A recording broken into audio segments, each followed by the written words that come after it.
adventure this morning.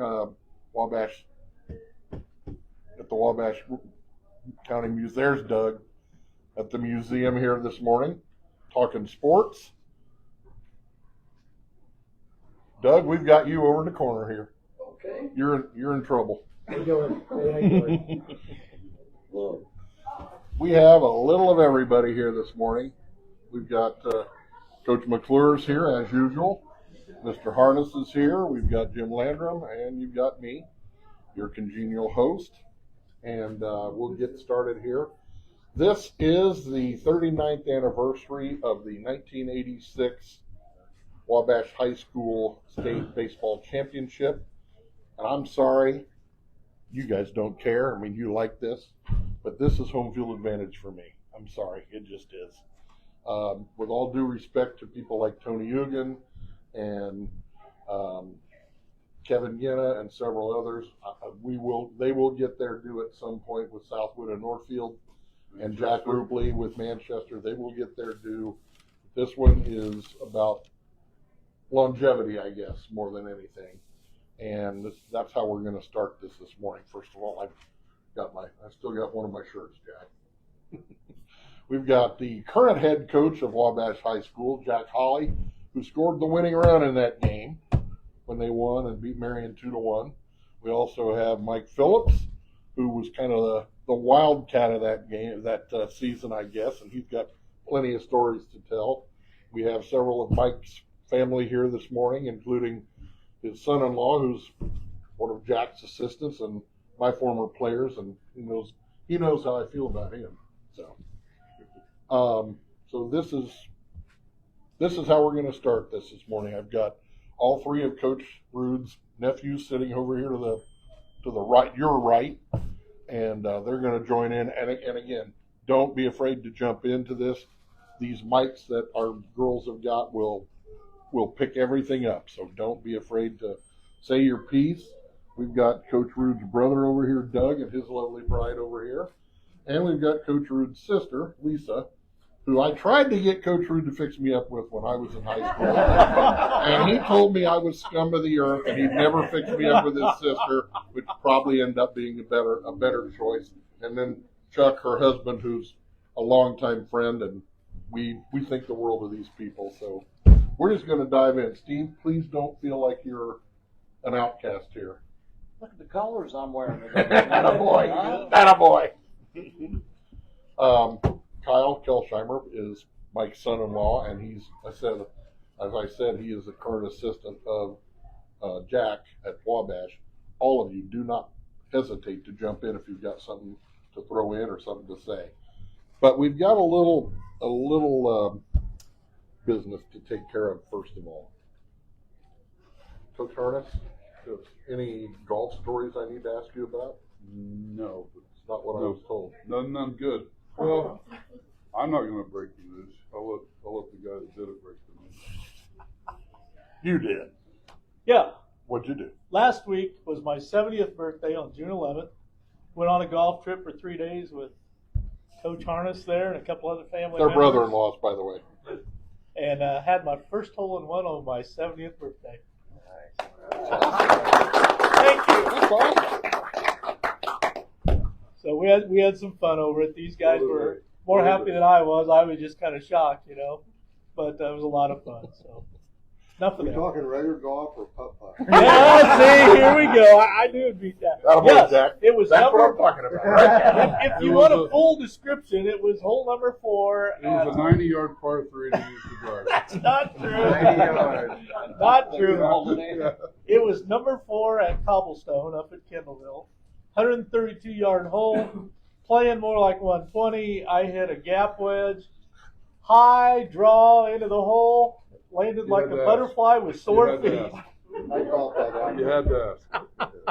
That's enough. Sorry. Yes, it was a legitimate hole-in-one. All right, well, let's get this thing started in earnest, so to speak. Coach Rood started coaching the varsity. He was the varsity head coach starting in 1974. And by the time he had gotten through horrible players like myself and gotten to 1982, 1985, and then into the 86 season. Now, I coached with him several years, and he always said in his eyes that the 82 team and the 85 team probably had more talent than the 86 team, but the 86 team had more heart. Mike? I think it was more the 84 team Was the that 84 team? went to semi-state. And when you look at solid players, they had like Dean Shepard at first, Brent Lehner at second, Todd Ido at short, Sam Watkins at third, Mark White at center, Kent Short at left, and either Dempsey or Keith Shepard in right. And Mike Gribben was their catcher. He was a stud catcher. So And Mike is watching this because Mike Gribben was a stud catcher. So when I was a freshman, that was the 84 team, and I think they were talent-wise, they were probably one of the best teams in Wabash history. I mean, I don't know much lately, but when you look at that whole lineup, they had power, they had defense, they had pitching. I mean, that was probably, and they went to semi-state that year, so probably one of the best teams in Wabash history. Now we have a newspaper reporter. He isn't here yet, but if and when he shows up, he's probably going to take some pictures and some other things. I found out after the fact that he was on the Marion team that we beat in '86. He does not want to. He does not want to discuss that. He said all I was a bench guy. I never got off the bench during the tournament, but I hated you guys. We hated them. Quite a compliment, right? Yeah. All right, let's kind of go through the process. You two lived it. Chad, you kind of lived it too because you were in and out. But specifically, you guys were in the locker room every day. You were on the field every day. How did it all unfold at the beginning of the season, or just? Well, we were talking a little bit before this started. That 86 team, we had such an array of players. You can go through the characters of just about every player, and Mike was the comedian on the team. He kind of kept things lively. You can go through just about every player had their role. Yeah. In creating that atmosphere because, and Coach Rood did an awesome job with the way he set us up, prepared us for 4 games. But I think the bigger thing too was that we also held each other accountable. I mean, if we were going to get in trouble by Coach Rood and we were going to have to run, the next day in batting practice, Keith was going to put a fastball in your rib cage, Yeah. because I mean that's just the way it was. So, and Tom would do the same thing. Tom was a level-headed guy. Keith was the fireball guy.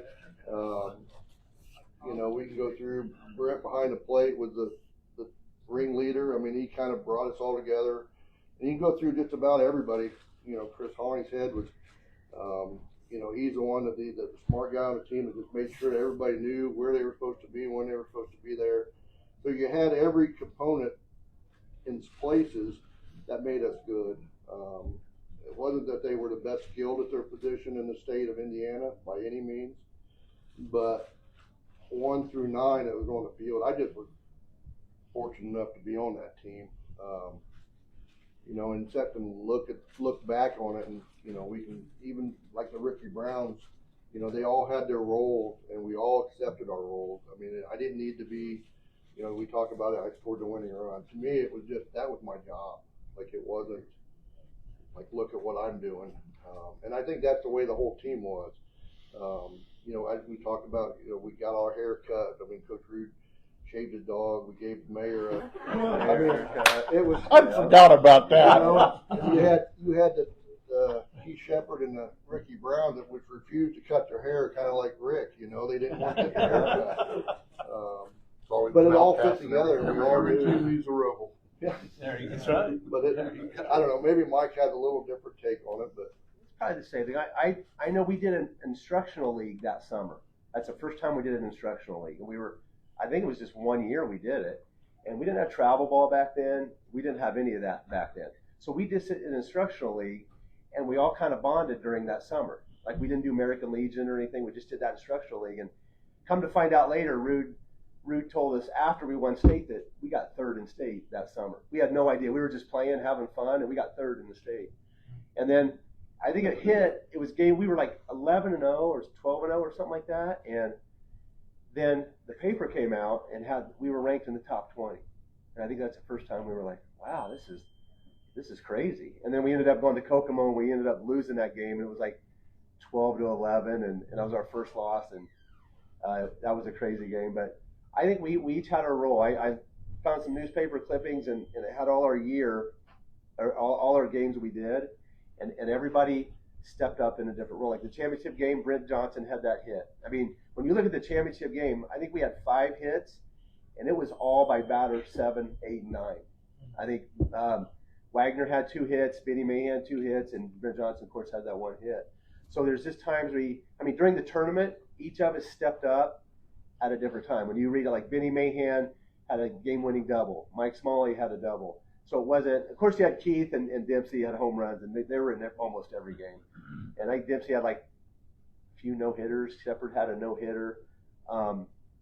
Wagner, Wagner hits a single, game-winning single. So when you look at each of our games, there's somebody that stepped up at different times. I mean, we weren't like the best talented, and So, the 2 of you specifically, and anybody else, that would have been what, the summer of '85, right? Summer of '85, yeah. Were there any precursors in your mind at that point that, hey, we're going to be good?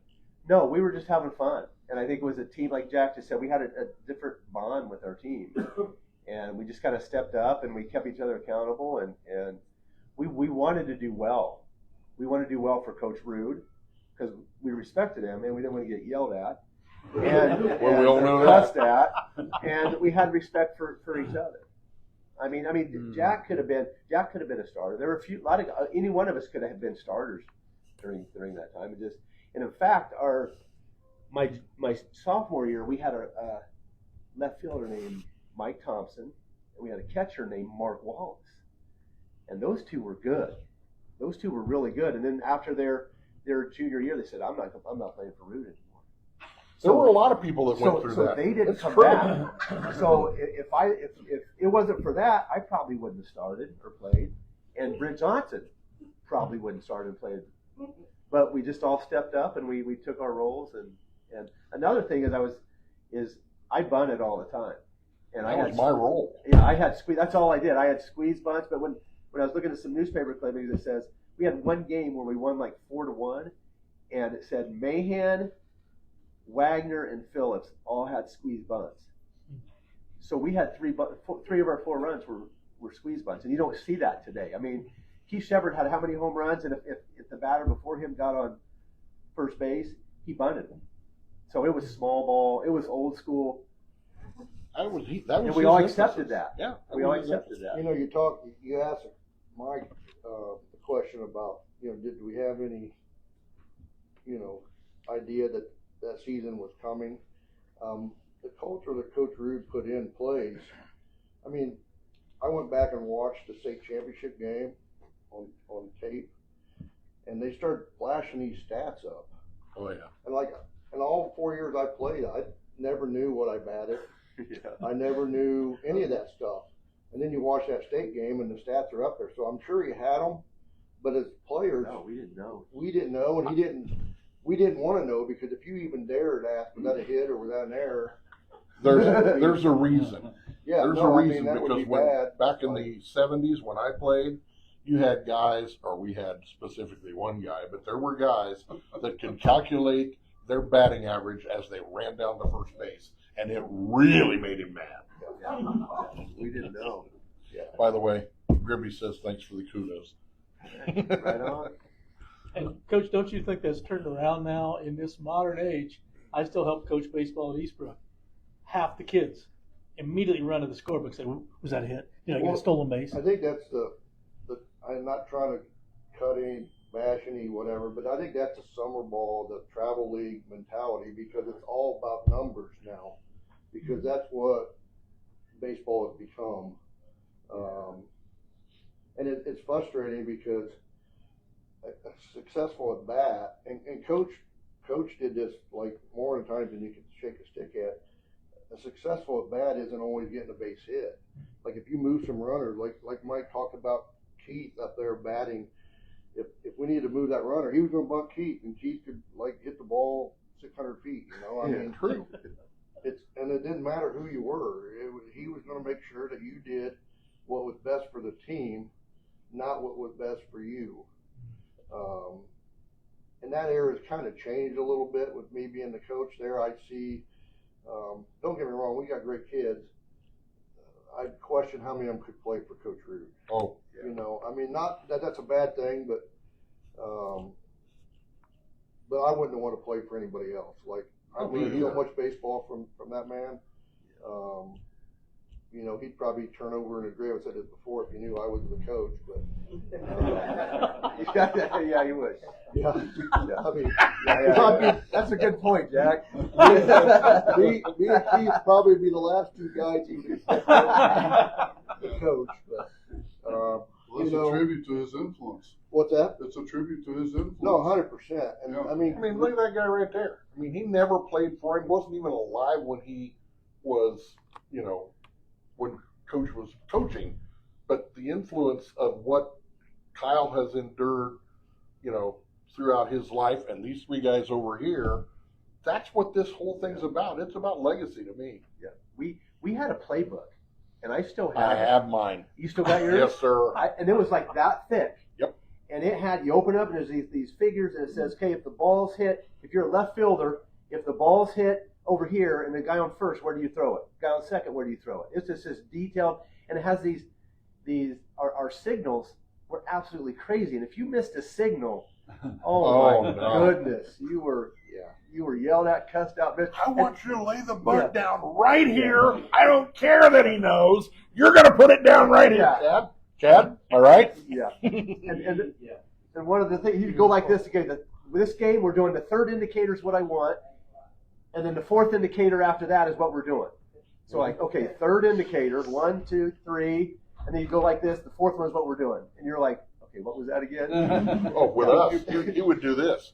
He would give whatever the sign was, and he'd go, yes, no, yes, no, yes.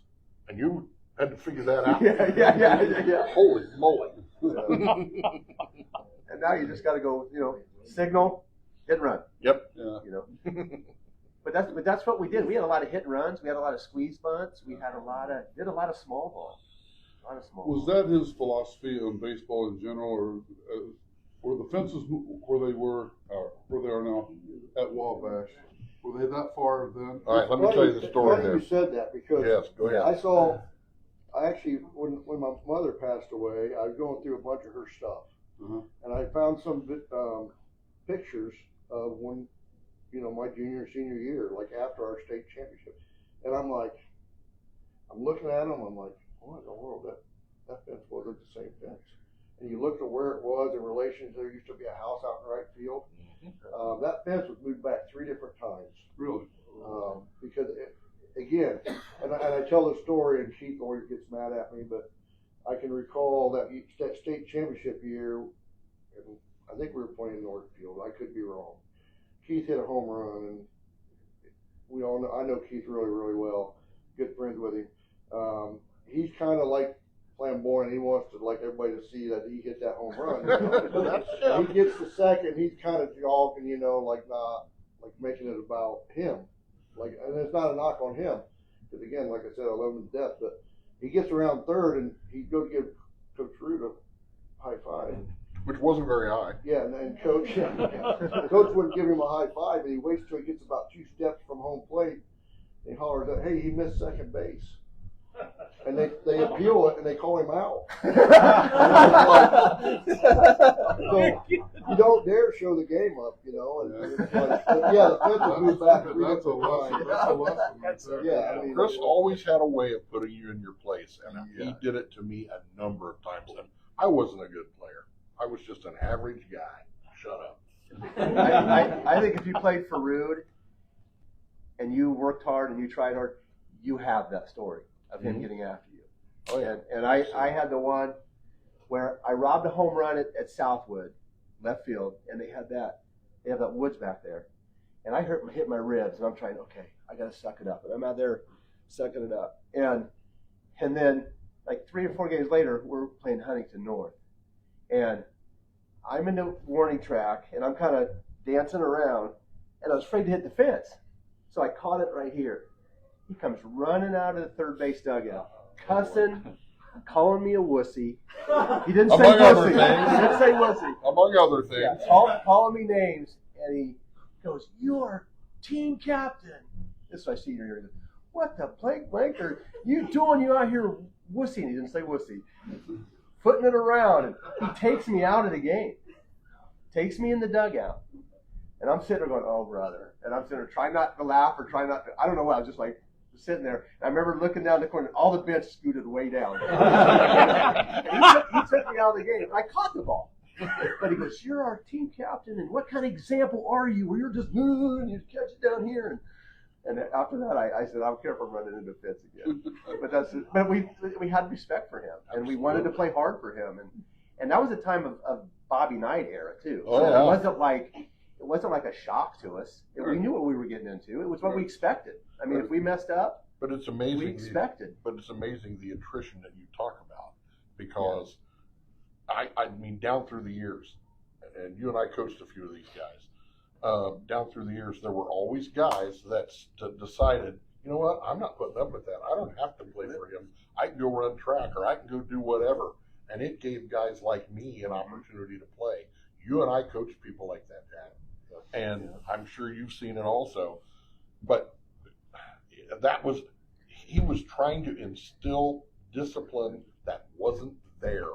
But you also, something too that a lot of people don't think about, you know, we talk about how the players reacted to coach. It was also the support of the parents. Like now, if I get too much into a kid's shorts on something, you know, I'm getting a phone call from a parent, you know, because they don't see the bigger picture that, like the lessons I learned from Coach Rood, I took with me to college. You know, I would have never finished if I wouldn't have been through some of the trials and tribulations. I'm not saying it's all. I mean, my parents were there; they were, but the lessons I learned from him on the baseball field transcended into, you know, me as a person, who I am. You know, I get asked all the time because I'm the coach there at Wabash. You know, do you coach like Coach Rood? There's nobody's going to ever coach like Coach Rood. Like, it's not going to happen. It's like, for a lot of different reasons. One, I'm not him. Like, I can't. That's not my personality. Two, kids are different. Parents are different. You know. One more thing, administration is also different.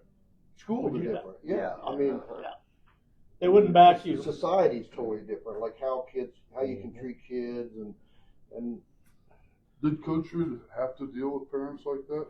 Or I'm sure he did. Leave him alone. But again, Exactly, Coach. Exactly. But he lived in an era where if the parents didn't like the way he was treating Mike or treating me, then Coach would just tell you, then take your son and go home. Right. Like go play down City Park or whatever, you know, like because he didn't need to, because we had enough players back then that would want to listen to his lessons, and we could block out how he presented it to us. Right. And we learned, because there's some times where if you just would listen to what he's trying to teach you, and not his tone sometimes. That takes a lot of maturity for And a a lot of- 15-year-old kid. Well, a lot of to kids understand that. couldn't do that. They Right. couldn't separate through high school, through, you know, Ornwanger, Baber, or down at the American League, Paul Twing at college, you know, and I learned something from all of them. If you just allow yourself to be coached and learn those lessons, you coached, you know. I mean, players come back and talk to you the lessons that they've learned and things that you contributed to their lives. And Rood had a major impact on so many of us players, and kids in his classroom. I listened to like people. I was in Gatlinburg, Tennessee, getting ready to go through the cave down there, and I had my Wabash stuff on, and somebody grabbed me by the back and said, "Hey, did you play for Coach Rood?" I said, "I did." And I didn't know who this person was. And it was like, oh, I went to so-and-so school, and it's like, you know, he had impact even greater outside the Wabash community than we even know. I mean, it was, While we're on the subject of the respect you guys had for him and how he wasn't an easy coach to play for necessarily, I'd like to hear from the family. You said, forgive me, I'm not as knowledgeable. Some of you played for him as well, right? I played Chad against did. him. Chad played against Played him. against him. All right, we need to hear. This is a brief story. We need to hear this, Chad. Go ahead. I went to Whitco, and I don't know which one you want to hear. I don't care. All of I them. just remember, I think we played him. There was a summer league game against him, and Weren't you staying with him at the time? well, that was when I was younger. Oh, okay. And All right. this was either the summer before or might have been spring break or something. I just remember getting to hang out with the team. I would have been 12. That was a highlight of my year, hanging out with.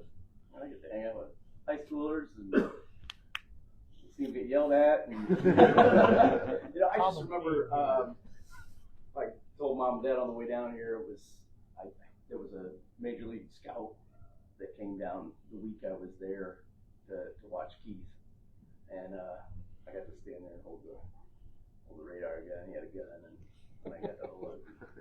Big deal. He was checking his mechanics out on their baseline stuff.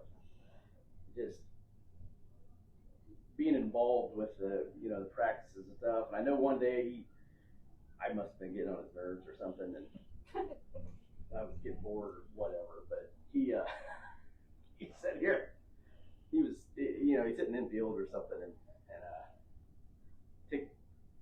go get this ball. And he had a fungo. He had the fungo with tape on it or whatever the hell, and he put that ball.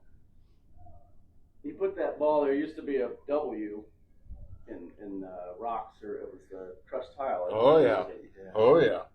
That ball was over the hill, down past, and he made me go chase it. He was, give me something to do, but there are vivid memories of that time, and I'll never You forget it. pitched against him in high school too. I did. I pitched for Whitco, and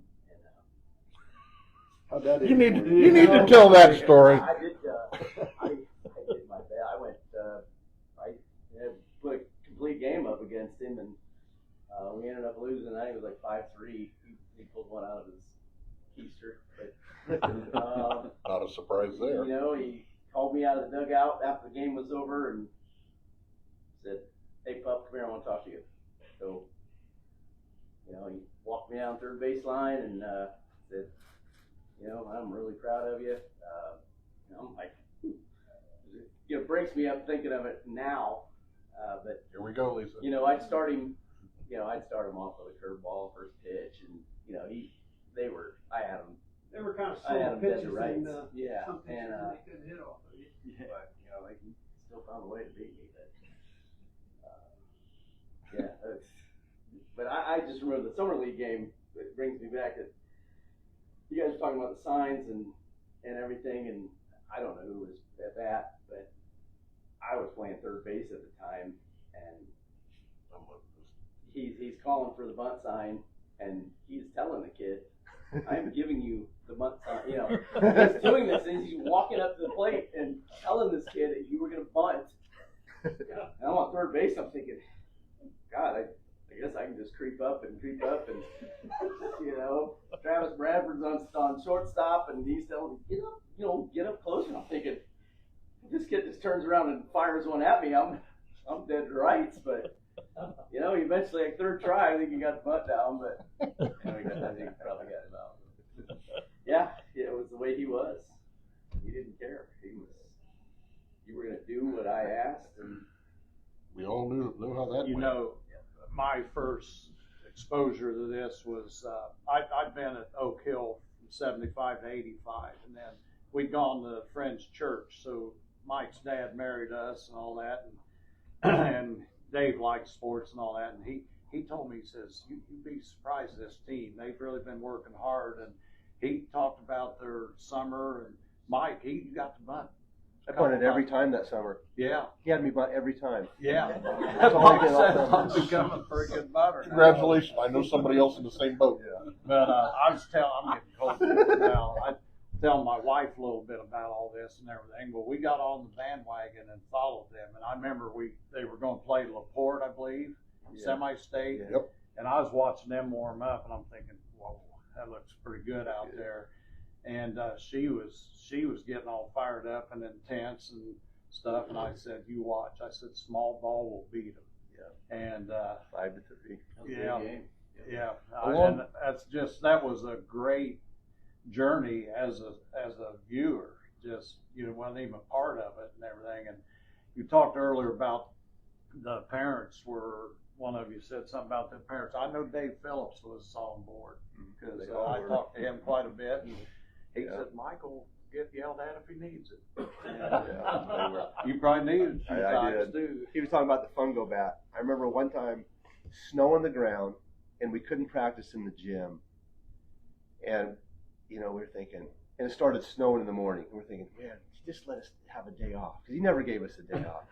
even in conditioning. Yeah.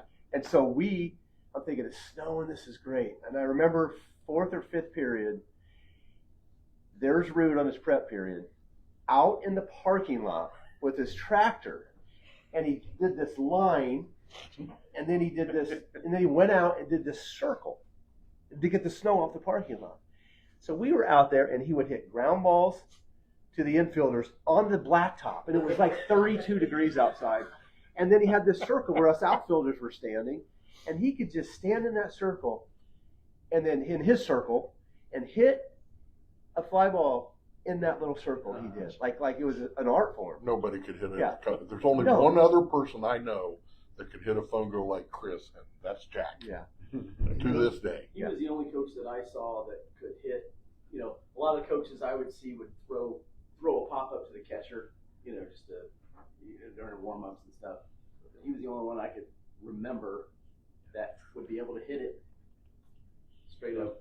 He tried to teach me how to do that one time, and I'm like, I must have hit 4 or 5 of them, maybe more than that, back up on the hill. It was like, The only thing I was grateful for, I was an outfielder, because if you made an error as an infielder, like during warm-ups, it was like it would be hit a ground ball, take 3 steps, Yep. hit another ground ball. Yep.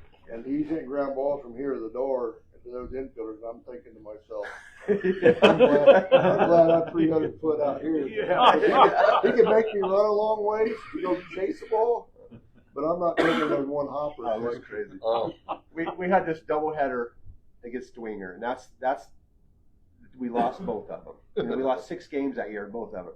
I remember we left at 8 o'clock in the morning, so we get there like at 9:15. The game was 11, and we had like an hour and a half practice before games. Our warm-ups were crazy, and then we had our game at 11, and we lost. It was a really, he got thrown out.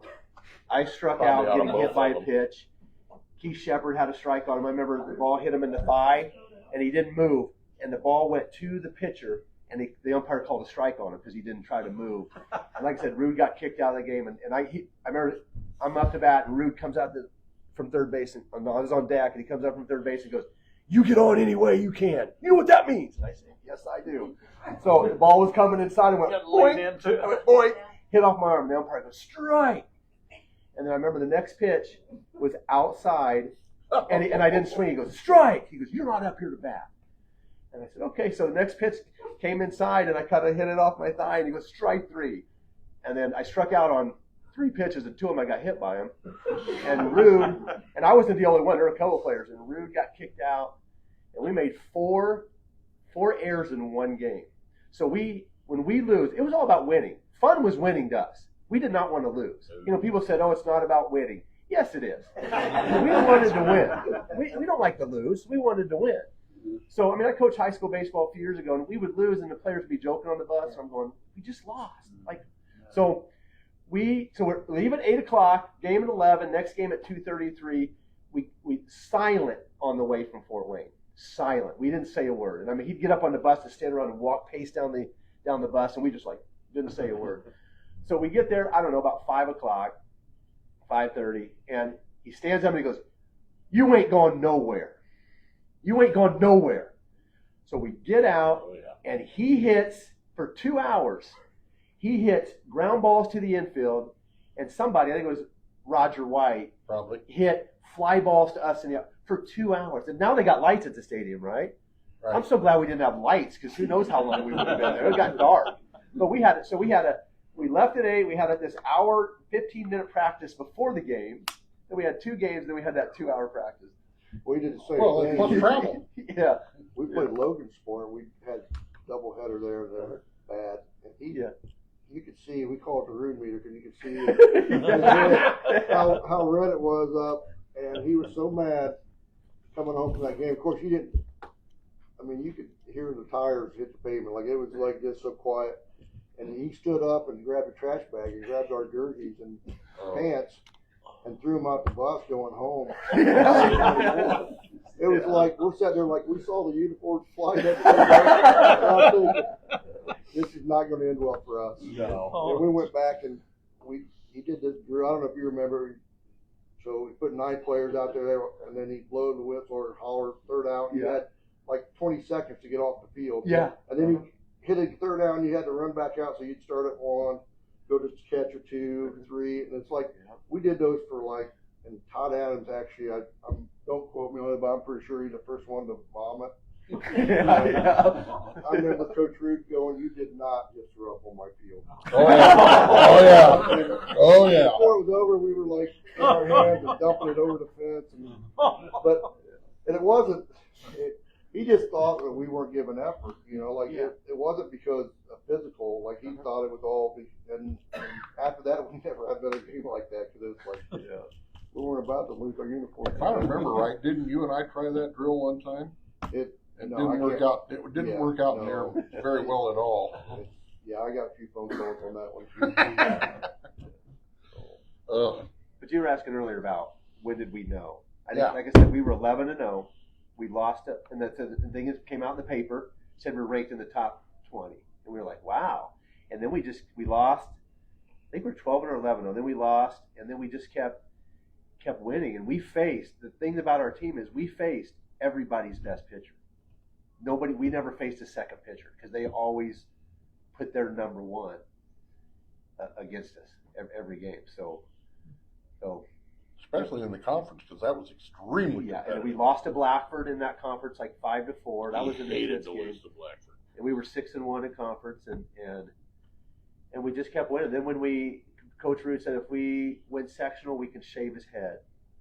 So we won sectional, and then that was the turning point. Then we played Rochester and won like 9-0 or something like that. But we just kept winning, and we played big schools.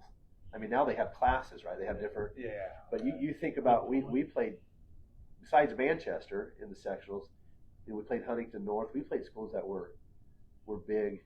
Well, you talk about the Milan thing in basketball because it's historic. It's Indiana basketball.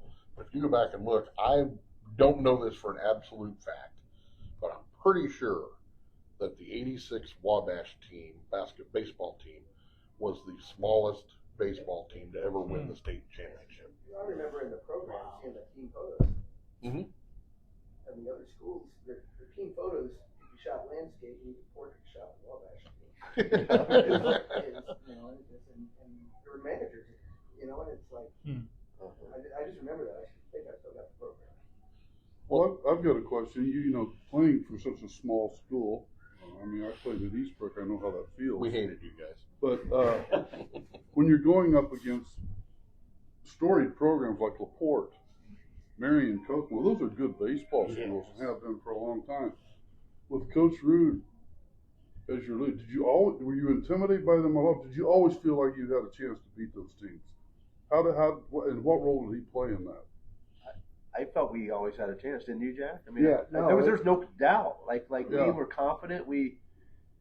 Did that come from Coach Rood? I mean, some of it comes from your own personal confidence, but did he do anything to make you feel that way? Well, I don't think in his coaching style for us, when he coached us, there was no difference from playing a 1A like a Northfield or Southwood to playing a Bishop Dwenger or Logan Sports or the Kokomos. 2 other really good or baseball Warsaw. programs. I mean, it was he expects you to play the game a certain way, no matter who you played. Mm-hmm. It didn't matter what pitchers we faced.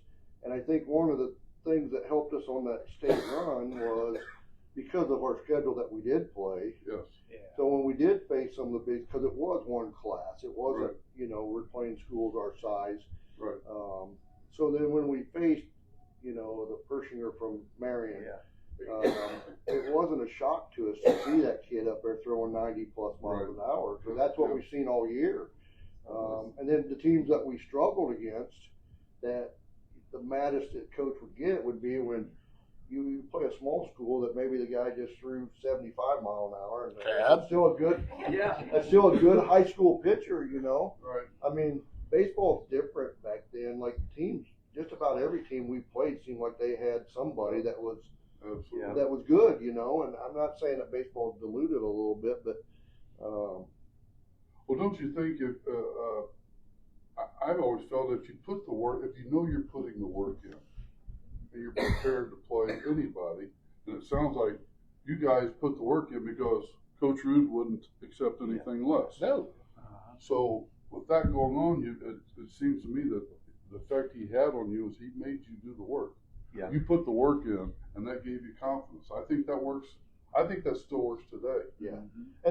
And just the preparation, like you said, the work, but the preparation, all the guys that started in that state championship game, Mike talked about that playbook, the ball hit to left field, if it's hit right here, there was no doubt that every one of our players Knew where to be. where the ball was supposed to go, when it was supposed to So go, and again, he would put us in situations in practice that would challenge us enough that when it came game time, the game was slow for us, because practice That's what it's is more supposed to be. intense. True. Absolutely.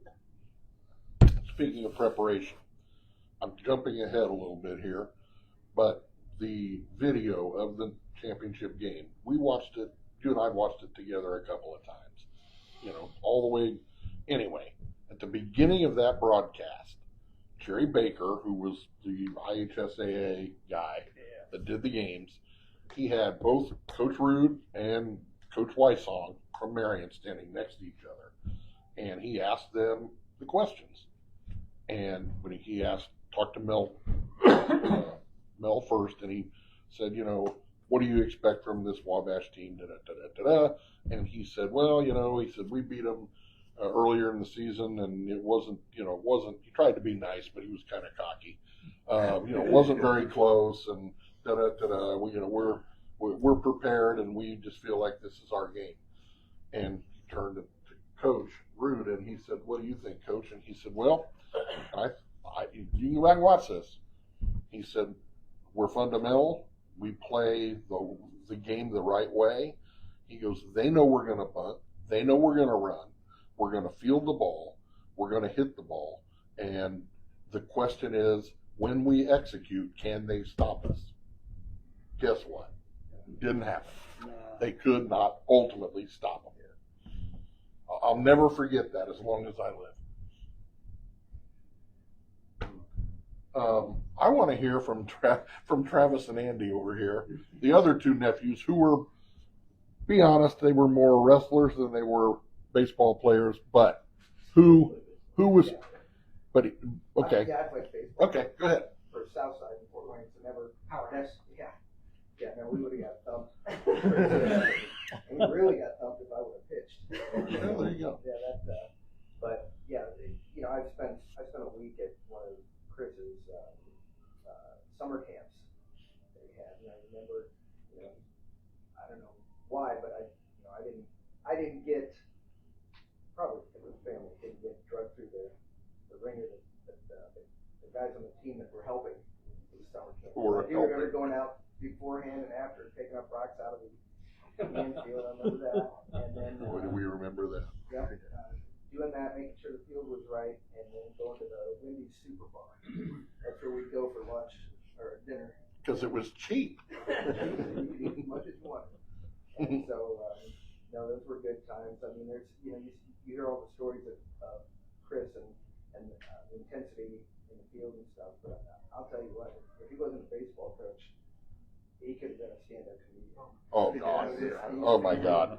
When he would show up, I felt bad for my grandma sometimes because he would he would yank her chain about everything you name it, sports, politics, whoever was the anti whatever she was a fan of, that's where he would go with it. And Christmas was, I mean, that's where he had this pair of socks, I remember when it had a hole in it, and his toe was sticking out. He sat there in this chair in the living room like that with that toe just wagging at her. She'd tell him, don't feed the dog, make sure you don't feed the dog, and as soon as she'd leave, down there he'd feed her. Don't work the dog out, don't work the dog. How are you? No, how are you being on it? So, you know, things like that I remember, but yeah, I mean, you could hear in the dugout from the stands, and my grandfather would sit right next to the fence at the ball games, and sometimes I'd just see him start laughing. I didn't know what it was, and I'd ask him, and he'd tell me. He was hearing in the dugout. Big fan of whatever he was hearing in the dugout, whoever was getting yelled at. Those are the kind of things that I remember, but there's videotapes and audio tapes and stuff that he would say, especially for him, that were just classic. Yeah, I have to find that. I looked last night, but I have a recording from one Christmas. I had gotten a micro cassette recorder, and he gave an interview with me, and just, you know, about anything. You know, who's your favorite basketball team? You know, I'd say the Lakers. Of course they are. They're the best team in the league, and he would do that with every sport just to irritate me. He would go through. He asked me one time, "Okay, now we've done baseball, basketball, football. What else can we do? Who's your favorite bullfighter?" I don't know. He said something like Santos, and sure, he would just do that. So I knew Uncle Chris as, you know, the funny guy. I never got a chance to work with him in baseball because I wrestled in high school, and so I knew him as, like Andy said, the stand-up comedian, the funny guy. Just, you know, being around him was fun. Whether Christmas presents were wrapped in newspaper, whenever we would have family Christmas, he'd bring them over, and you knew which one were his because they were taped at the top and they were wrapped up in newspaper. That was his wrapping. Yeah. Well, I think it was, you know, you could tell by how well he did in Vegas. Yes. Oh, yeah. What level of present you got? Yeah, they got a UNLV T-shirt one year. Yeah. So I knew him as that. At the funeral, you know, Todd Adams, nice guy, stayed in touch over the, you know, after the funeral, and he would tell me some stories, and some of the students would tell stories, and I had a couple people come up to Andy and I, and they'd, you know, we'd say hi, and they'd say, "Which one of you was the wrestler?" I was. He threatened a lot of kids in class that he would beat them up. I said, okay. But yeah, that's how I knew him, was just those. Yeah, but you know, that competitive spirit wasn't just baseball. The last time we saw him was at regionals, I think, at a wrestling match. He was there watching him. He's in the stands. You know, I mean, just. Yeah, That's cool. Yeah, I remember that. Yeah. So I had that. That was the side of it that I knew. And but of course, like these guys have said, like you guys have said, you know, I knew the fiery side because I could hear it, even being on the hill. But yeah, from that game, one of the things we always used to make fun of that game. You all remember when we would watch the tape. Catcher for Marion, he was animated. Yeah. Yep. Rayburn. Right? Yes. Rayburn. Yep. And he would try to frame, you know, and wouldn't get a call. He'd slam it on there. And that's what we remember from the game. And just having the fun with that. And we talked to Uncle Chris about that. You know, he was just the humblest guy, you know, that we knew. Dad was always the better player. You know, I remember talking to him about baseball. You know, and He did say that a lot. I think he must have taught him quite a bit, didn't he? Well, he was, the one time he was wrong was when he said that. He was, yeah, he was the best, no doubt. But I remember when we were young, okay, we lived in Pierceton downtown. I can take you right to We're the in house. town. Yeah, and we had our porch was it extended across the front of the house, and it was brick. So we started fielding ground balls out there. We would take a tennis ball and we'd bounce that thing up, and he you know, I'd get so tired of it, but no, you know, we'd have to, like some of the stories, you know, you stay until you can't see anything. And that's what we did. I actually got so tired of it, but I didn't want to say because he enjoyed it so much. And oh my gosh, then he'd want me to throw it at an angle so the ball would come off at a different angle. And it just went on and on. But those were good times. So, and the other thing was we used to go up to North Webster had a putt and batting cages. Yeah, I remember that. Yeah. Oh my God! In the summer we'd go up there all the time. You know, but I remember we had an undertaker in Pearson there. And, oh boy, here we go. Okay. Yeah, there was a lot of stories with him, but one of the things he just wanted, the undertaker just wanted to be one of the guys, you know. And so he kind of, you know, Chris kind of, I think he made fun of him, but the guy, he did it in a way that, you know, he didn't realize, the guy didn't realize it. But he had this white Cadillac, you know, as an undertaker would have a nice vehicle. And some nights he'd want to go with us up there. Now, he couldn't hit a ball, so he'd just take us up there. And he'd stay, but I remember one time, that white Cadillac was so nice too, and it had, I think, a blue interior or something. And you know, for us guys, we thought, boy, this is great. It's like being chauffeured up to a place that would go up there. And afterwards, we stopped to get some ice cream, and it was just hotter than hell that night, you know, and humid.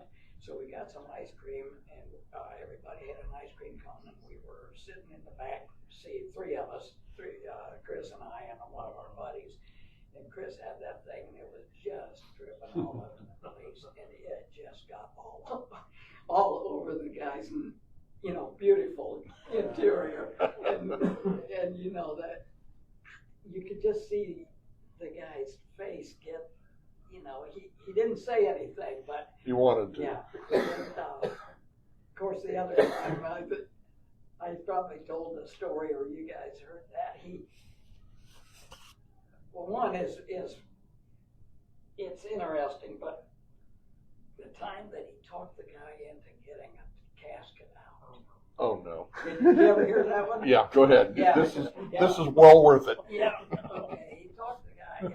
I don't know. It seemed to me like he was going with this gal, and he was trying to find a way to, I don't know, get her to sympathize with him. So anyway, we went down there, and the undertaker was just as nervous as anything. You know, he didn't really want to do that, but Chris was able to talk him into it. And he brings this thing up, and it was just your standard basic casket, just the wood with the, you know, just, so he put it in there, and then Chris told me to go home and get the Polaroid, and it was only about 3 blocks from the house, so I did, I went and got that, and I had to pick up his sport coat, so I took the sport coat down there, so he got in there, put that sport coat on, and he got into that casket, and he had me stand on a chair and take a picture of him in there. And then he used that picture to show that girl and told her, you know, he told her that it was his twin brother. And I think she was in tears. Yeah, so he's. The thing about it is, Doug just told that very vividly, but Chris could embellish it to the point where it would take 15-20 minutes to tell it, and by the end of it, you're on pins and needles. Like, how's this going to end? Yeah, and another one I probably told you, Bill, and Lisa and Chuck may remember this too. But I guess he went to we had a kind of a restaurant there on 30 in Pearston. Yep. You know, and there was except in the winter when you had high school basketball before they Consolidated. yeah. Mhm. And that was it was a nice restaurant right on 30 there in Chris. Wilby's? Wilby's? No, it was past Lamplight. Yeah. Lamplight. Yeah. Okay. And so he and one of his buddies from college were there, and who was Randy Moore, yeah. And so anyway, they went out there to eat, sitting out there, and so Chris, remember, he had that chopped off, he had that stubby there, yeah, yeah. And so he put ketchup on the end, and the waitress, you know, and he said, "I'm sorry, ma'am, but I've had an accident." And you know, I think it was Randy and one of his other roommates that was going nuts at Taylor at the time. You know, yeah, but I don't know if she screamed or not, but oh my gosh, yeah, those are Sidebar. How many stories did he have? Oh my God. No, it was never ending. Yeah, Never ending. with everybody. And you didn't know if it was true or not, but you had to assume because it was so. He could sell ice to an Eskimo. I mean, literally. I used to go to his classroom as an adult. I was selling sporting goods at the time, so I go get him. You know, how many balls do you need for spring? This, that. I'd be walking down a hallway, and Mike Gray was in a room 2 rooms from him. Mike could always wave, talk to you, and keep on walking. And I'd look, and there he would be standing in front of his room, passing period, and he'd be barking at some kid for acting like a fool or whatever. And I'd look at him, and he'd go. I think the most fitting thing is that the real story had to do with baseball. Yeah. So, Yeah. you know, that was only. Well, the worst we ever had to run was one of our players. He said, we're going to go back to Wabash, and we're going to run this many sprints. And the young man raised his hand, and we're like, grab his arm. and he asked, is that on your fingers or on ours? And it was like, Oh, yeah. I'm telling you. So is that 9.5 or is that 10? Oh, yeah. we ran so much. I've never seen him get so bad in my entire life. I spent some time going back and forth with Tom Dempsey this week because I was trying to get Tommy to be here today because he still lives here in town. By the way, Todd Adams regrets that he couldn't be here today, but he had to be out of town. Tommy couldn't be here because he has customers coming in today from California and Canada, and he had to meet with them. Anyway, we were talking about different things and sent me back and said, I will definitely be watching. I may not be able to watch it live. I'm sure it'll be good, especially if Mike and Jack are there. There you go. Appreciate the kind words. He said, Mike Gribben asked me if I was going to be on the show. I told him the same thing I just told you and also elaborated a bit. One of the things that, now, you know, we all know Keith could just throw a ball through a brick wall. I mean, probably still can. I mean, literally, probably still can. Here's what Tommy said about his pitching. He said, many people do not know, but when I pitched, I could not remember much of those games, even today. He said, I just focused on one thing, and that was winning. I typically, well, always, did not like the other team at all. He goes, in fact, I was told I was arrogant because of it.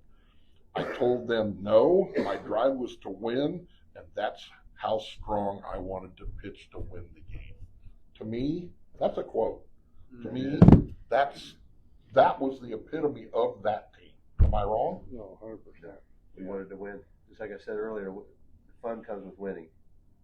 And we wanted to win. That's it. And just everybody on that team would do, like Tom says there, you know, whatever it takes to win that game. I mean, Mike going up, getting hit at the plate, I mean, that was a challenge to our kids, like who got hit the most.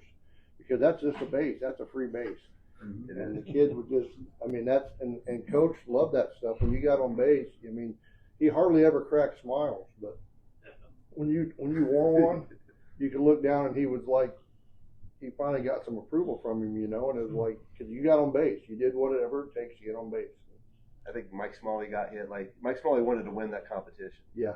I think he had like 8 one year, and like he was an inside pitch and he didn't get hit. And I remember just so mad. His uniform was clean, so he calls timeout. And he gets down, and gets dirt, gets his uniform all dirty. Says, if I get hit by a pitch, I want to look like I did. Yeah. He's the only player I know that could go out there and not take his glove because he never used it. He just would like get down on all fours and hit him in the chest. Yeah. He never used his glove. Like that's what he did. Is the ball wasn't gonna get by him. It didn't matter how hard you hit it. He would just there and drop it, and it was like, yeah. I mean, those goes back to the characters that we talked about. I mean, he wasn't going to give up a base. I mean, he was a great third baseman. He probably wasn't the best third baseman in the state, but during that season, that's the guy you wanted out there. We played Bend Central in semi-state final, and he made this play, dove for this ball, made this play, caught it, and the guy at second ran to third, and he had his glove hand, and he went like this and caught it and reached behind his back and tagged the guy out. Ooh, that would have been something to see. Yeah, I remember that. Wow. Just crazy stuff like that I still remember that. Yeah, he tagged the guy from behind. Wow. This is just weird, like, he was so happy about it. I don't know, it's kind of funny. I gotta ask you guys, what year did he break his Achilles tendon? Do you remember he was on crutches for about 6 months? And it was excruciating to watch. Well, the quick Came out of the story dugout, right? We went to a Cubs-Dodger game, and he was on crutches. Lisa and I and Tracy. Batting practice, he had to get there early. Steve Garvey come down the stairs. Yep. And he hollered at him, and Steve come over and said, "Chris, how's it going?" Well, he's in crutches. Chris wanted to talk to him. He said, "Well, come back here, batting practice." So Chris and his girlfriend went back there, and they were there before the game. And when he came out of there, he was in heaven. He's seen all the Dodger players, Chris, because he knew a lot of players. My senior year, he took us up there when they played the Dodgers. He didn't tell us. We just thought we were going to a game. There's 3 or 4 of us went with him. And all of a sudden, he's standing behind the Dodger dugout, and Garvey sees him, comes running over and shakes his hand, starts talking to him, whatever. And we're like, but I went to Chris played with Steve Watt in the Midwest League. Yeah, Midwest League. He years and years and years later, I was in the sporting goods industry for several years, and we would go to the National Sporting Goods Show in Chicago. Usually was in late January. Yeah. And they had the autograph sessions and all that, and Garvey was there doing those, and I walked up and I said, I think you played baseball with my coach. And of course, he kind of looked up at me with this goofy grin, and I said, "Do you remember a guy by the name of Chris Rood?" And boy, the conversation changed in a big hurry. And there was a line of people behind me, and we stood there. He finally called me off to the side, and we just talked while he was doing autographs for other people. We went up there for several years after that. He always knew my face. He didn't always know my name, but he always knew my face. And after that, after Chris died, I always wondered if he ever knew. I always wondered that. Mm-hmm. But it was just, it was like, I mean, we're just standing there. Like, Chris just standing there matter-of-factly like it was no big deal, whatever. Just let me ask you guys something. So the day we won the state championship game, like when we won a game, whether sectional or whatever, you could look at Coach Rood, and he'd always smile, but he expected to win, right? The day we won the state championship, maybe Mike can reflect on this too, but I really want to ask you guys, the look on his face, I mean, it was priceless. You know what I'm saying? Like, he finally felt, so after that game, that summer, the next year or two, did he ever talk much about the game, like that season? I mean, cause we don't see that side of him. Yeah. Like you don't share that accomplishment with us. The day you guys won the championship, Chris and I went out to have a beer at the, is it the Kettle? Or Kettle. something? Kettle's still there. There, a couple people in the bar, you know, hey, heard you won. Chris said, it was so great, but he says, I'm ready to win another one.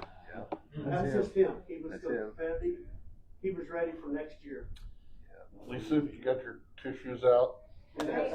Because here we go. Here we go. One of the long enduring images in my mind is after the championship game, him hugging your mother. Yes. I'll never forget that. Because he gave her so much crap for so much. I gotta say, that really was very, that was special. I mean, very special. I mean, he shook your dad's hand and he did all that, but when he hugged your mother, the look on his face, wow. That was in the broadcast. Yes, that was in the broadcast.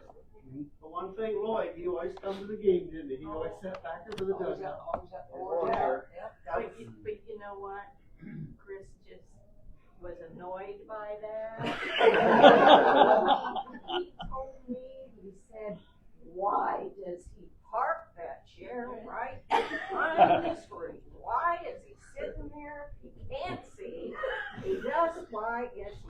Well, here's this might give you a little insight. Years later, we were having a big youth league tournament, and we were having it at the field. And one of the guys, the big benefactor here in town, called me and said, "Hey, look, we're going to set this up. We're going to do all this stuff." And he said, "I want to put a set of bleachers on both sides of the behind the backstop, and I want them on the side where the dugouts are." So, unbeknownst to me, Chris had asked, or we'd asked him if he would be our groundskeeper for that tournament. He agreed. He left on vacation. Tournament was still 2 or 3 weeks down the road. He left on vacation. While he's gone, I call the cement people and I got, whatever, and I get all this stuff, and they come and they put these bleachers in. All the years and all the things that he said to me, and as many times as he cussed me out over whatever it was, wow, did I catch it when he got back. I don't want those people down here where they can hear me. That's why he didn't want your dad down there. Unfortunately, those bleachers are still there. Yes, they are. Pretty well built, weren't they, Jack? I hear the parents over there bad. I understand why you don't want them there.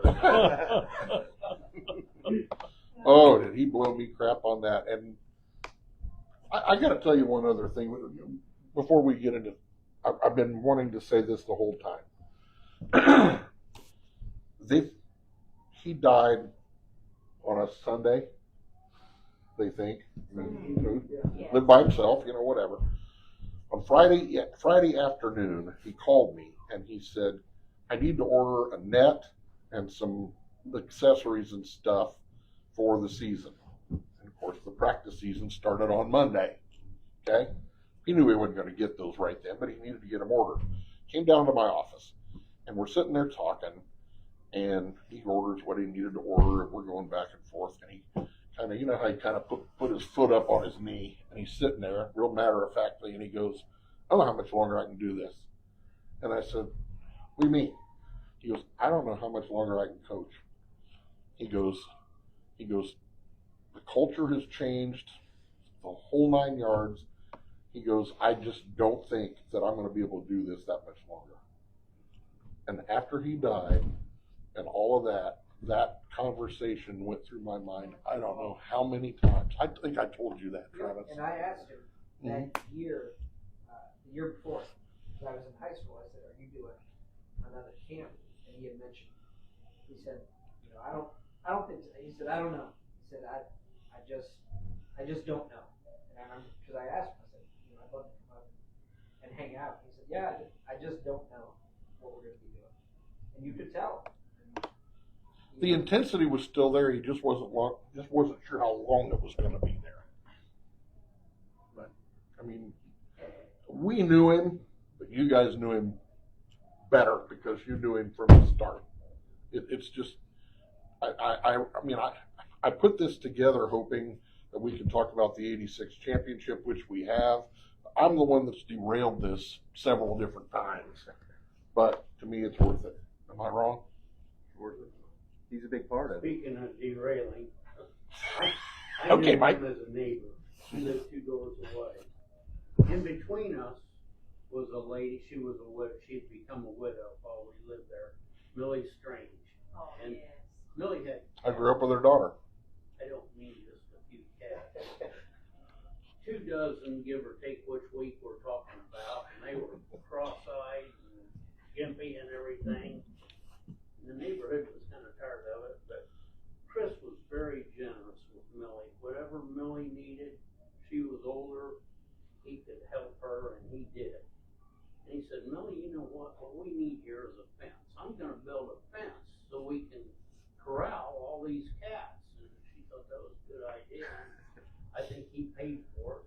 He brings in a load of 12-foot 4x4 treated posts that he's going to put all the way around the backyard. And I'll bet he spent 6 weeks, maybe 2 months, part of every day, digging the hole for those posts and cement, you know. And then he had the wire that he put all around attached to all those posts. I'll never forget the day he got that. He was so proud. And he went in and got Millie, and he, come on out, Millie, I want to show you what we got here. And he came out, and I watched, and on top of those two of those posts were 2 cats. We're going to keep them in. His head dropped. He walked off back home. He was He loved his animals. I won't hesitate to tell you this story about him because it's embarrassing for me, but I know this is story. the worst story ever.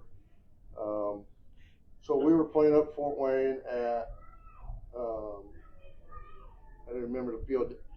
Had light poles, but there was no fence, and the poles were in the middle. That was Dwenger. Yeah. And so I'm sitting there. It was my first varsity season, right? So I'm not like getting a lot of playing time. When Keith would pitch, I'd get to go play a little bit in right field.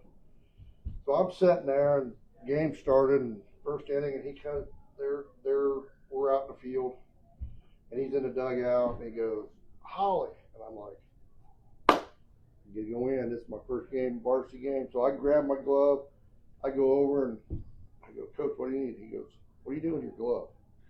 I go, well, we're in the field. He goes, no, look down there.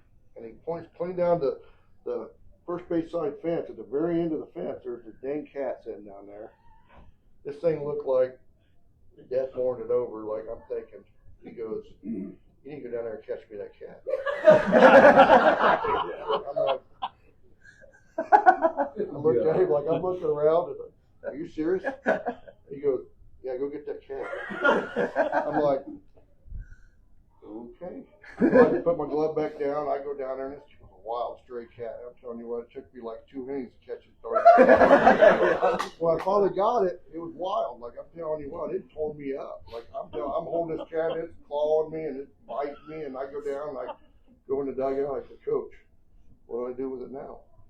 He said, your job today is to keep that cat happy until we get back to Wabash. I go, what? He goes, no, seriously. Yeah. So my job, I sat in the end of the dugout holding this darn cat. By the time I was done, when I got home, my mom wanted to take me to the emergency room. Like I'm telling you what, I had blood all over me. I'm sitting there holding this cat, and I carried it on the bus. He said, you can't put it on the seats.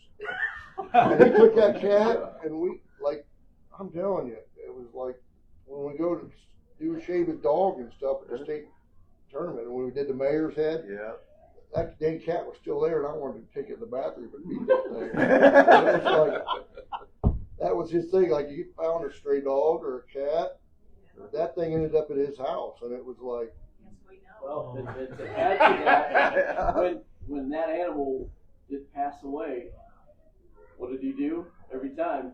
Nice coolers, expensive coolers. He'd bury them in and put it in the backyard. So it amazes me how many is maybe buried in that Hopefully backyard. nobody's ever tried to put an in-ground pool. I wonder if the lady that lives there, Mike, I wonder if the lady that lives there has any clue. I don't know. I'll ask. There's a pool and there's going to be about 20 blue coolers out there. Chris would be the one to leave the screen door open in the back of this thing, and he got up one time to go to the bathroom or so and walked by the kitchen table, and there was possum was sitting on there. Because you know Chris ate out a lot. He had food sent around, bags, fast food places. And that's when the one dog broke he had a glass table in his dining room, and something got in there, and the dog jumped up on there, and wasn't made glass for was everywhere. So he disciplined. He had a lot of discipline for the players, right? Absolutely. I mean, you guys had to toe the line pretty much. And but I'll tell you, the first time we went to see him, he had this apartment when he came to Wabash. And he had this apartment, and he had a German Shepherd at that time. My wife and I went down to see him, and we went in there, and it had steps going upstairs, and we looked at it, and half of the first step had been chewed away by the dog. Well, he didn't discipline animals, I don't think, at all. So that was the difference between him. But I'm telling you, I think he took his frustration out of it. Yeah. No, I'm kidding. I do have a question for you, Jack. Obviously, that story you told us about animals, his love for animals, but to me, there seems to be a brilliance with him. Was there also a coaching lesson there for you? Was he finding out who you were, how coachable you were, what you would do for him? I mean, was there another motive to that? So my senior year, we talk about what we would do for him. Like I'll tell this story and you'll understand. So Donnie Blair, like I played with three of the best players, in my opinion, to play at Wabash, with Keith, Tom Dempsey, and Donnie Blair. Like pitching wise, I couldn't have asked to play with anybody better than those three. I wish Stan Leland, like I would have got a chance to see him play, would have been awesome. But I played with three that, in my opinion, are the three best that ever play at Wabash. And Donnie, my senior day, the first day out, we'd inter squad. Donnie throws me a fastball right over the middle of the plate. I hit it right back up the middle. It hits right off his eye socket. Bounces off his face over the first base dugout at our field there. So that's a good. Oh, yeah. So Donnie's out for the season. Rood's mad at all. Coach Rood's mad at all. Get out. Isn't that his freshman year? Donnie's. No, I was a senior and he was a freshman. Okay. It was sophomore year. And Rood was so mad. They call the ambulance. His dad just got his wisdom teeth out, so they take both of them back to the hospital. It was bad. And we're all just freaking out. We're standing there waiting on, practice, whatever. And Rood comes back and he starts screaming at me. So the next day he calls me and he says, "Well, you heard our best pitcher. You're going to have to pitch." I've never pitched in my life. No, I mean, honestly, I was not a pitcher. And I go, okay. And so the next couple of days in practice went on and I never threw.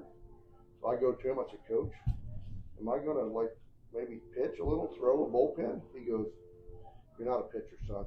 Just get up there and throw." So we played Manchester the first game of the season in a doubleheader on a Saturday. I go out and I have a no-hitter. We're winning 7-0 through 5 innings. Number 9 here comes up. I throw a 0-2 fastball right across the middle of the plate. He hits it off his handle, pops it up to Todd Adams at shortstop. I turn, come off, again, I turn to see where the ball's going. And Coach Rood right there, I'm talking on them. I don't even know how he got so fast. He had to teleport because it was like he was there. And you got to talk about that finger, and that thing hurts. Let me tell you, because he was like, "You will not ever throw an 0-2." I don't know. I know I throw harder than them. They're not going to get. I have no hitter going. We're winning 7-0. And I go, okay. So I go and I step off the field. And he goes, "You're done." I'm like, "Coach, 7-0. I got no hitter. Go to center field." And they bring up another pitcher in. And I'm standing out in center field. Now it's 6-7, and the bottom of the 7th, the base is loaded, nobody out. They were playing at Manchester. And here comes our pitcher running out to center field, and he stands beside me, and he goes, "You're supposed to go in there." I said, "No, I'm not going in there." The umpire had to come out and get me. Okay, but before the game started, Coach, this is what brought that up. Coach told me, he said, "This is your first game pitching." He goes, "This is what I want you to do. He goes, I want you, you're lefty. You guys are all a little different. You left-handed kids." He goes, "Your hat's always crooked." Did he always tell you about your hat? I got it. My hat's always crooked. Yeah, he said, "You never put your hat on straight." He goes, "You guys aren't right in your mind anyway." He goes, "I want you to take your hat and I want you to pull it down as hard as you can over your eyes and wind up as fast as you can and throw the ball over the backstop." What? He do this stuff all the time. Yeah, he would. I'm like, so I go out there, I warm up, I get rid of the umpire, ball in play, and I'm standing on the mound. I look over in the dugout, and he's standing there, not smiling, not nothing, just staring at me. He really wants me to do this. Yeah. I'm like, so I sat there. I started on the mound. I stepped back. I step on the mound. Just as I got ready to go as fast as I can, throw it over the backstop, I looked over and he's crying, laughing at the dugout. He just wanted to see if I would do it. Right? And I would have done it because he told me to do it. You know? That's how much respect we have for him. I mean, but yeah. So I come running in from center field to finish that game. So the umpire had to come and bake me. And I looked in the dugout just before I threw the first batter, and it's 6-7. And he didn't want to lose against Manchester. Like, we were definitely better. And he was standing at the end of the dugout with his back to us, standing in the dugout, not even looking, thinking, "I'm going to strike these 3 batters out because I don't want to deal with him." So I struck the 3 batters out, and it was like, and he didn't even say a word to me. It's like, but yeah, those are the things. I mean, you were done whatever he asked you to do. You get hit by the pitch, throw your body in front of a ball. I mean, things that you should do if you play the game the way it's supposed to play. All of us have coached. You coached basketball. You know, you had those kids that were just, "Hey, I need that guy not to shoot the ball. You don't need to score today. Just cover that guy." Yeah. Kyle? You know? I mean, no, right. I mean, and we all have, I have those kids that I've coached that, you know, Kyle was one of those kids. "Hey, I need you on second base. I'll get there however you can." You know, I knew it was going to happen. We all did that. Yeah, that whole, I mean, even from the Keith Shepherds to the Tom Dempseys to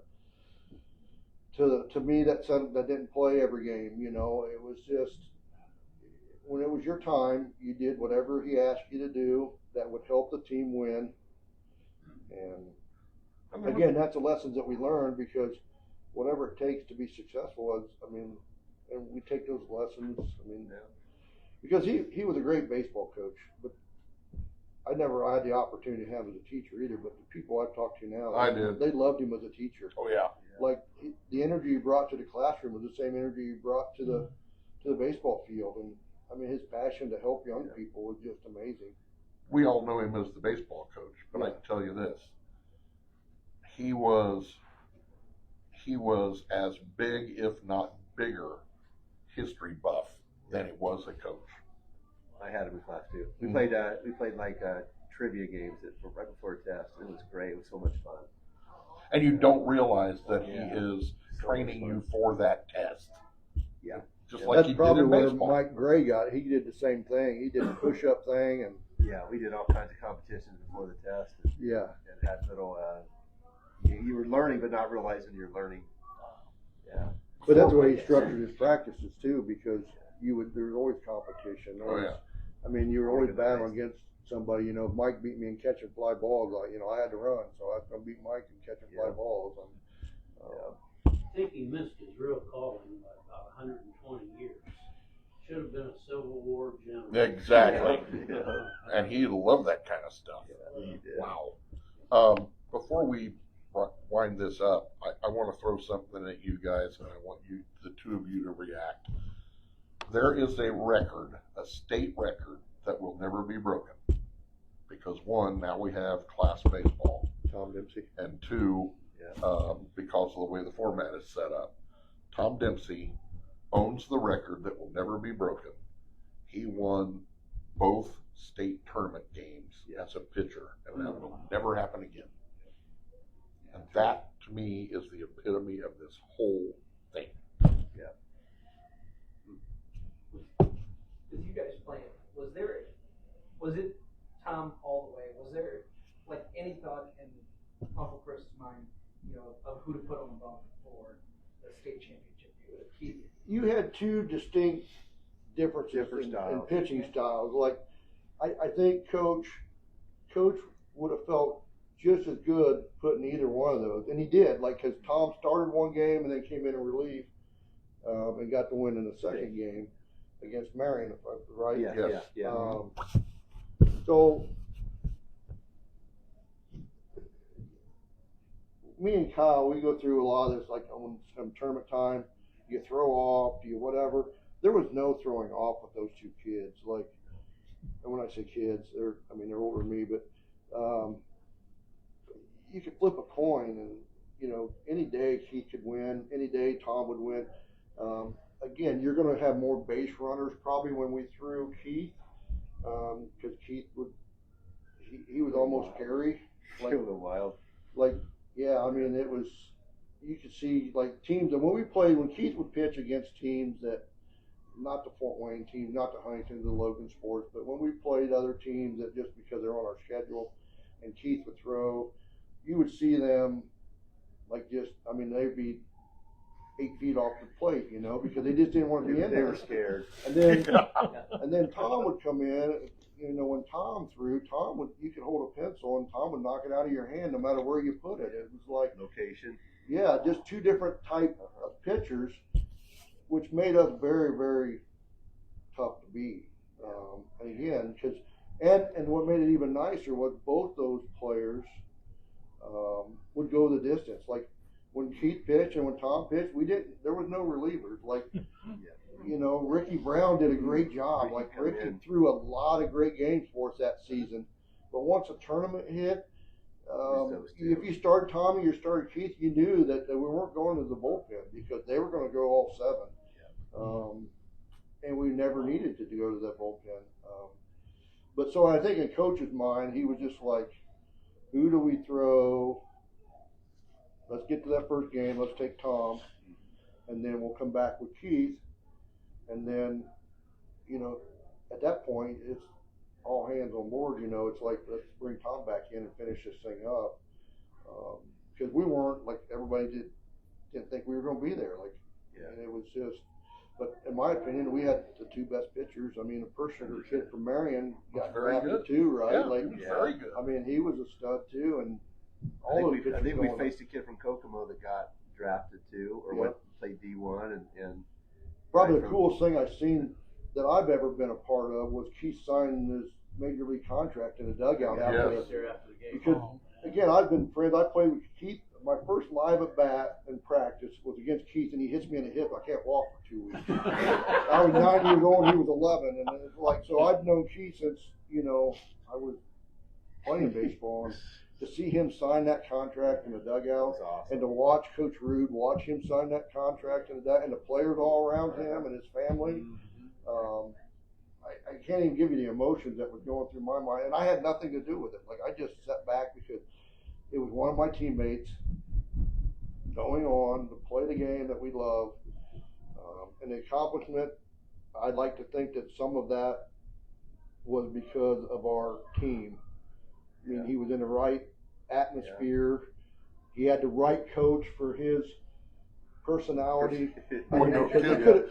I love Keith to death, but it could have got out of control. Like, if he went to somewhere else and maybe didn't have the structure that Coach Rood had, I think Keith would admit that. We're talking about structure. I remember playing Oak Hill and it was snowing, and Keith Shepard started and he threw 4 balls in a row, walked the first batter. Rood went right out there and took him out. Says, you're not ready. What are you doing? You're not ready. And took him out of the game. This was a kid that we had scouts there and everything. And Rood, he went through 4 balls in a row. He did not care about that kind of stuff. No, Rood walked right out of the dugout, says, took him out. first batter. And I remember being out there, and I had to wipe the snow off my glasses. And I'm looking at it going, what just happened? What just happened out there? Yeah, But that was probably the best thing that happened. It happened. to That's what all Jack our was kids. talking about. The structure from Rood Yeah. was great for that. I mean, we all gain things. You know, I wish I had that structure that he, as a coach, I wish I had that part of his. And I try again, but there's no, I'm never going to be Coach Rood. Like, I don't pretend to be. You know, I've coached under a lot of coaches at Wabash, and the thing I'll tell every coach, and Coach Barrows can tell you, I've told the Terry Summers of the world that coached at Wabash, the Justin Denny's, all the coaches that ever coached there, I said, don't try to be Coach Rood. Just embrace that tradition that Coach Rood has established here. Like, because you'll be surprised at how much community following you get. Because you talk about, like, you went to the state championship game. There was people from all our schools at that state tournament. Like, I get people to, man, that was one of the greatest games we've seen. And there's Southwood people talking to me, or Manchester people, or even Peru people. It was, because it's one class. It was one. It's not 4-class baseball where it's, you know, you're a 2A state champion or a 1A state champion. We were the state champion. We were the top dog, you know. And best out 400 schools. Yes, and you Will hear be people for the rest talk of your about life. that. Coach, you remember that day? It was a hot day too. Oh gosh. And my hand hat goes off to the catcher. Red Johnson. Red Yeah. Johnson, what was his name? Red Johnson. That was a tough day for him there. He did. Even in semi-state was like 90 degrees and 100% humidity. And I remember he comes in the dugout and the bench. I drank all the Gatorades. It was like the fourth, remember that? It was like the fourth inning. And Britt's sweating, and he's yelling at the bench. He's throwing his gear. And I'm like, yeah, they sat there just drinking. It was just so hot. And he gets out and he's sweating. He's catching. And we had no water, There was a game, I want to say it was semi-state game. Where did we play semi-state at? Lafayette. Yes. Yeah. And there was the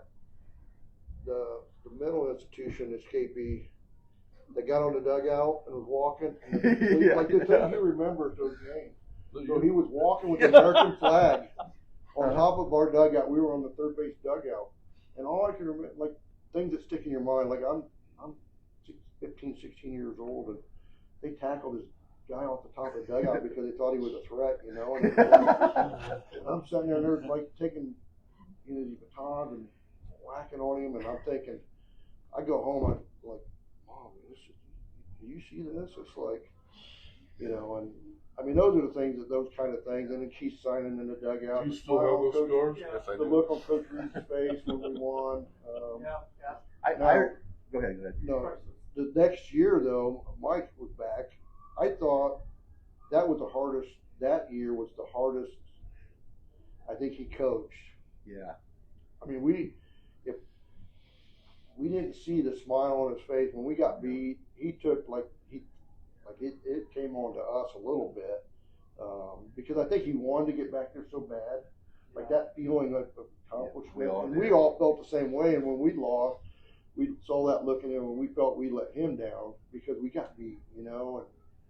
We were 31-6 our state year, and on my senior year we lost 6-2. We were 27-6, but we lost like 1-0 or 2-1 against Northfield because Randy Kefauver was stud, and we lost. He pitched against us, and we just lost 2-1 and made some mistakes, and so we lost the first game of sectional to him. But yeah, we wanted to go back. I mean, we didn't have Shepherd, but we still played hard, and we still did great. We lost 6 games, or 27-6, or something like that. So we still did well. Because our sectional was tough. We had Huntington North in there. Oh yeah. And Northfield, when they had Kefauver, like he was as good as. Wasn't Blackford in that sectional too? I don't. No. That was Manchester. Huntington. I'm old. I don't remember anymore. But what I remember about the state too is the fan support, like Jack said. I remember just looking in the crowd, and we had, it was full. I mean, our little section was just crazy. People that's never been to a high school baseball game, and all of a sudden you look up and they're sitting in the stands because, A, it was a once in a lifetime thing, and two, it was really good baseball. Like, I'm talking, it was like you go to some sectionals and stuff. Like I love coaching. I love doing what I'm doing now. But it's not the same. Like class baseball, I mean, to be that little guy, when they did the same thing in basketball, when he took and, got rid of the one, just that opportunity to beat somebody that's you're not supposed to have a chance to play with. And we didn't feel that way. We never felt that we shouldn't play with somebody. We as a team felt we could beat anybody at any given day, and we did. I mean, because we played teams. We played those teams. The Carmel. He did a good job of setting up the schedule. Yeah. To play those tough, bigger schools. Yeah. He did a really good job. And to win 422 games playing that schedule is an accomplishment. I mean, what was it, 422 and 211 or something? 411 and 122. Okay. Yeah. Something like that. Yeah. I Doesn't mean, that's. matter. Can I ask a question? Yes, ma'am.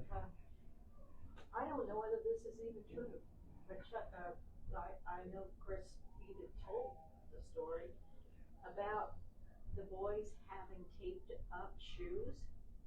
I did. You did. Yeah. I wasn't going to get rid of my shoes. Okay. So I used tape and wrap, and I had a big hole in it, but I wasn't going to give those up. And they were always, you wore black. Yep. So I think I remember a story. I think I get this from Chris telling the story about Keith Shepard showing up in white cleats. Yes. I did that. My junior year, Rick Grimm and I went to Sandburns in Kokomo to get cleats the day before the season started, and all they had left in my size was white. They were white spot built. And I walked onto that practice field the next day, and he lit me up, and he was not going to get off me. My dad had to go find me a pair of black shoes. And that was back when they weren't horribly expensive, but the old man just didn't, he didn't appreciate that. The story I remember about Keith was he yelled at him and said, if you want to wear white cleats, go to Southwood. Yeah. I think he came back. Well, Keith and Ricky would get their hair, like we got mohawks, and I mean, we had team haircuts, like through that whole process. And I remember asking Keith later, I said, why in the world would you just get your hair cut with the rest of us? He's like, I'm not getting a mohawk on my rookie card. That was his, that was his answer. And Ricky, I asked Ricky, I said, Ricky, why wouldn't, come on, the rest of the team, I'm a peon, you guys are the players, but I said, get your hair cut with the rest of us. And Ricky's like, girls don't like that hair. Again, you remember all that? They were the only two that wouldn't get it. And I expected Tom not to get the haircut. Yeah. But he did. He did. Yeah, when we shaved the mayor's head, that was the highlight of my, he sat in that chair, and I'm like, oh, heck yeah. Well, I need to reel this in and wrap this up, but I got one last thing I want to show you guys. All of these hats laying here, Coach Holley knows this, all of these hats laying here are hats that I wore as a coach in all the years that I coached with down through the years. And the only one I cannot find is the first one, and I know it's in one of my cabinets at home. But over the years, guys like Jack and I and Chris Beecham and Kyle have laid out different logos on the fronts and all this and that. But we always put this on the back. Chris's number was 37. And one year we even put his name on it. And I have these hanging in my garage at home, and I have them where I can see those two right there. I don't care as much about the front as long as I've got the ones on the back. In this case. And I'm also the guy that's all about team, and that's my little grandson's 12 years old, and he's probably watching this, and he's like, what are you saying, Papa? Because he knows. So there were a while that got phased out. There was no numbers on the back or the hat. And when I got the job, that's the first thing I did was, again, I wanted to embrace that tradition. Because anybody that knows that field wouldn't be there, our program wouldn't be where it's at. I wouldn't be doing what I'm doing if it wasn't for Coach Rood. It's not that I'm whatever. So yeah, I think this was probably before my time. Yeah, it was. And so as long as I'm the coach there, that's going to always be on there. The thing I want to make sure we keep is this W too. Yep. That was his doing. There was a push for a little bit to change and have one school W, and I get why they want to do that, but I'm going to stick to this until they tell me I can't. Well, that leads to the last story of the day. I was telling Jim and a couple of them before we went on the air. Bill Hensley, who was a huge benefactor and also a really big Wabash fan and a really big Wabash guy, calls me one day and he says, "Can you still get New Era caps?" And I said, "Absolutely." And he goes, "All right." He goes, "I want to order 288 of them. I want the Wabash Baseball W on it." He goes, "I want it to be black with an orange bill and at that time just had the white W on it." Okay? Just like what you got, Chad, but it's the opposite. And he said, every Little League All-Star team, every Babe Ruth All-Star team, every Summer League team, and the high school are all going to wear these caps. And when I took those and set those in Chris's office, he about blew a gasket. And he goes, "I'm the one that controls that." And I go, "Dude, that's all well and good, but do you have the money to pay for 288 of them?" And he went, "No, I guess I don't." I said, "Well, there you go." So thanks everybody for being here. We will do this 11 months from now before the Rood Memorial Tournament on the Thursday before. Jack and I have some work to do on that, and we're probably going to ask you guys to be involved. I've got a couple more stories to tell back. I'll tell them next year. All right, guys, same thing. Thank you, guys. Mike came from California to be here for this. Oh my gosh. He's his son-in-law and his daughter and their two daughters are out here running around. But the way I understand it, can I let the cat out of the bag? At some point, you are moving back to Wabash. Maybe. It's cold in the winter. I don't want to go watch Jack hit fly balls in the parking lot in 32-degree weather. Mike was here a couple We go on of the months. football field now. Yeah. True. Oh yeah. Mike was here a couple of months ago, and he was upstairs with his daughter and the two granddaughters, and he and I got to talking as we always do. And I told him what my idea, and he's like, "You just tell me when it's going to be, and I'll be there." So here you are. Thank you, Mike. I really appreciate that. Jack, thank you, buddy. Very nice. We'll join you again next month, and we'll do the same thing all over. And we've got another surprise for you for next month. So thank you. This is Wabash Talk, or Sports. Talkin Sports. I can't even get it out.